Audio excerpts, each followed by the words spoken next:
Hey everyone, my name is Sam. Thanks for checking out this video. If you get to the end and liked it, then give it a thumbs up, hit the subscribe, and the bell notification button. So I remember, I don't know, maybe you'll remember too. I mean, there's literally video evidence of it. In my wrap-up for the month of June, I was like, I'm just going to throw these few books in here that I got on the 1st of July, or the 2nd, or whatever day it was, because I'm probably not going to buy many books this month. And here we are. I failed at it. In my sort of defense, I used the library a lot this month in kind of preparation for what is Armageddon in September on Tuesdays. But I don't know what happened. I mean, I think 2 of these were arcs, but Indigo had a bunch of sales and just, I don't know. So these are the books that I managed to accumulate in the month of July. In, again, sort of defense, these are books that I will actually read. I didn't really impulse buy 400 books off Book Outlet this month. So right off the bat, I picked up God, the Jade and Shadow by Silvia Moreno Garcia. I wanted to read this so badly, but it starts at like $36 in Canada, which is an awful lot. It sounds like something I'd enjoy, but I had decided to request it through the library because of the price point. And it's just an author I'd never read before, you know what I mean? So, and it's adult, or new adult at least. And I just wasn't totally sure if it was going to work for me. And then Indigo had a sale, and it went down to like $20. So choices were made, okay? But yeah, it's about the Mayan god of death and a young woman in a harrowing, life-changing journey in the dark fairy tale inspired by Mexican folklore. I really like that we're getting other voices and own voices and just other cultures published in mainstream now, because, like, I can only read The Beauty and the Beast so many damn times, okay? I have been watching for this to pop up on Book Outlet for forever, it feels like, so when it finally did, I was like, okay, let's see what else Book Outlet got. So, I finally picked up The Towering Sky by Catherine McGee. This is the 3rd and final book in the 1000th Floor series. I've been waiting to pick up book 3 because book 1, ended on quite a cliffhanger, and I didn't want to pick up book 2 if book 2 was going to end that way. So I waited until I have them all, and they're all in freaking pretty gorgeous hardcover. I love this series covers. Like, it's, oh my god, is this signed? Hold on. Holy crap, it's signed. Okay. Did not notice that, so it's signed, I guess. I don't know, is that clear? Huh. That's cool. Shout out to Book Outlet. I think this is the 2nd time I've ever gotten a signed book from them. I got one from Mary Pearson one time. That was cool. Along the same wavelength as 1000th Floor, I've been waiting for the hardcover of Nixia Unleashed for a while.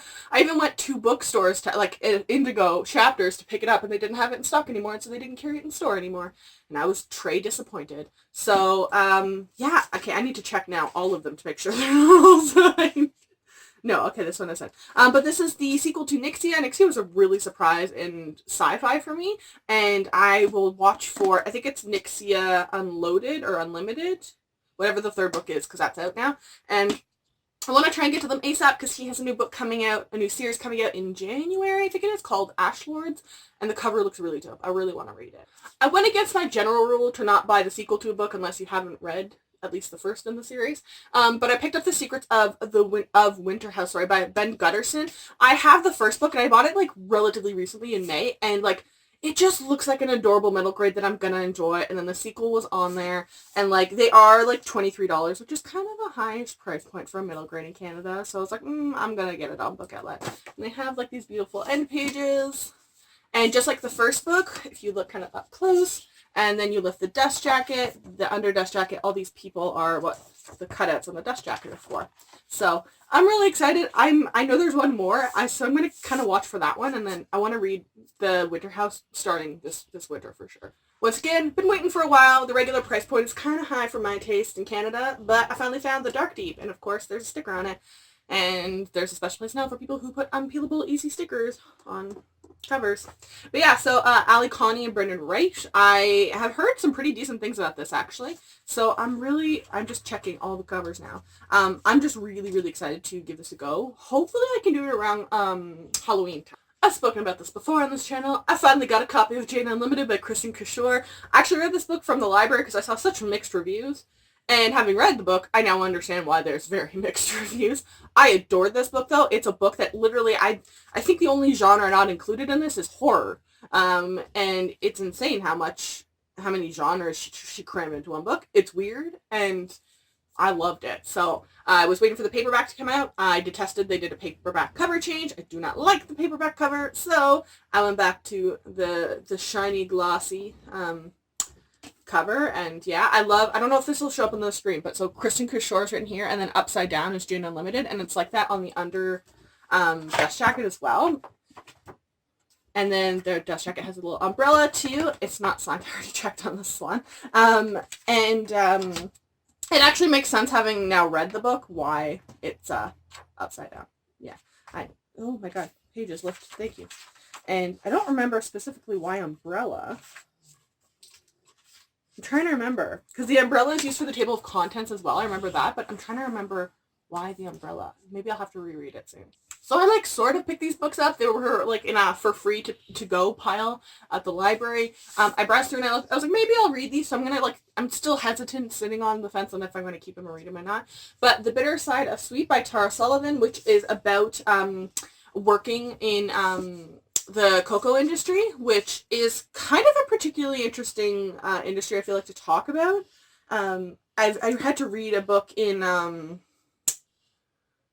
second year university, I think, called There Are No Slaves in France, and the book itself was god-awful. It was so difficult and dense, but there was this discussion, and I think it was in that, or it was like in the same class, and we had to read an article about the cocoa industry, and I didn't really understand most of it because the writing was just so bad it didn't make any sense. So that's why I'm like, maybe. It has decent reviews on Goodreads. Same situation. I feel like every book I see that has Cleopatra clearly in it is like meh rated. But I saw this one, Cleopatra's Moon by Vicky Alvarez Schechter. I dislike this cover immensely, but it's got some pretty decent reviews on Goodreads, and it is about Cleopatra. So maybe it will surprise me. We'll see. These were the only books, honestly, that I was planning on buying this month, and so I don't know if that's a defense or not, but I picked up my copy of War of the Bastard by Andrew Schwartz. I love this series so much. It's so underhyped. And, like, I kind of want to, again, binge book 1 and 2 and then 3 right away.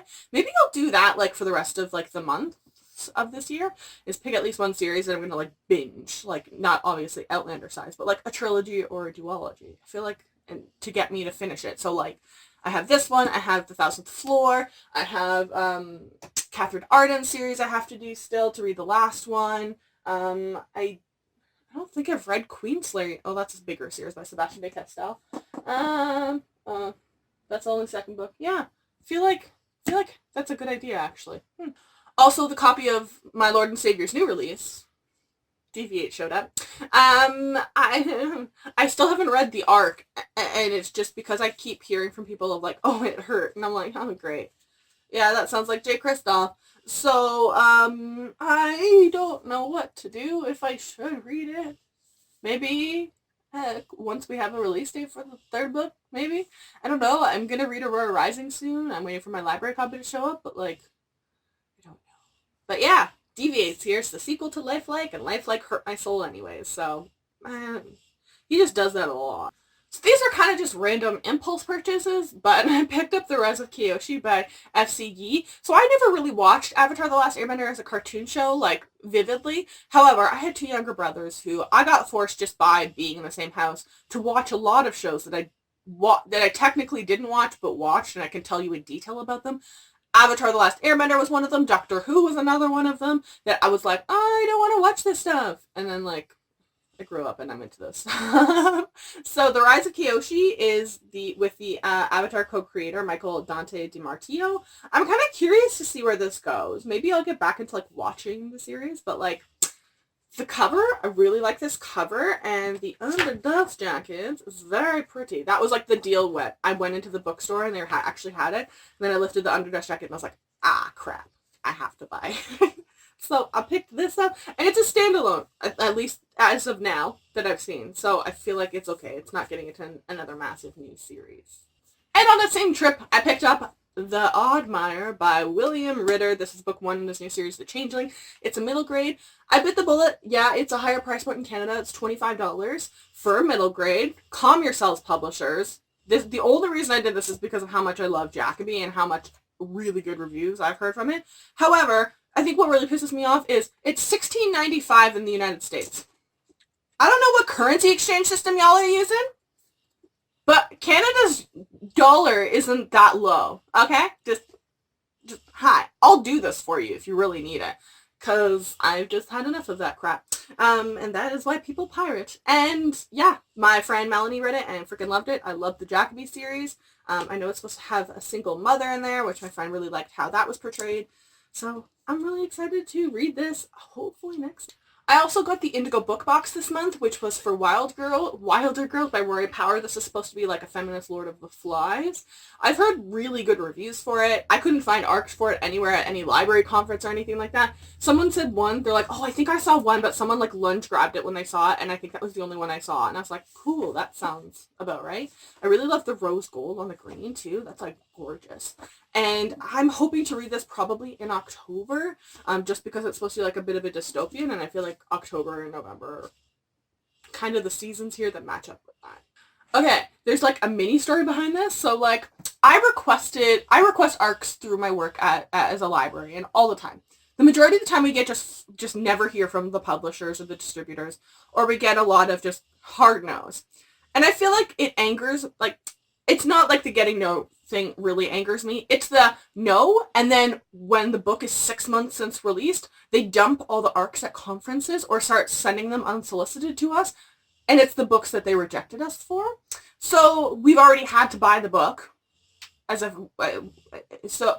already had to buy the book. It's not really anything we can look at. We were looking at it for other programming reasons to make sure it matches with our collection development strategy, because when we buy books, we just tend to not buy them willy-nilly. We have a purpose on them. Are you trying to diversify like racial representation in the collection? Religion? Do you just want more copies of things? Do you want more new releases? We generally want to know this stuff. So ARCs tend to help us decide if that's worth it. So this suddenly showed up in my office, Finale by Stephanie Garber. I think I requested this in like late 2018. It came out in May. I wasn't even sure if there were ARCs for it, because they normally don't make ARCs for the third book. So that's why I just was like, I don't know, we'll see if it happens. I don't know. And then this just randomly showed up at our office.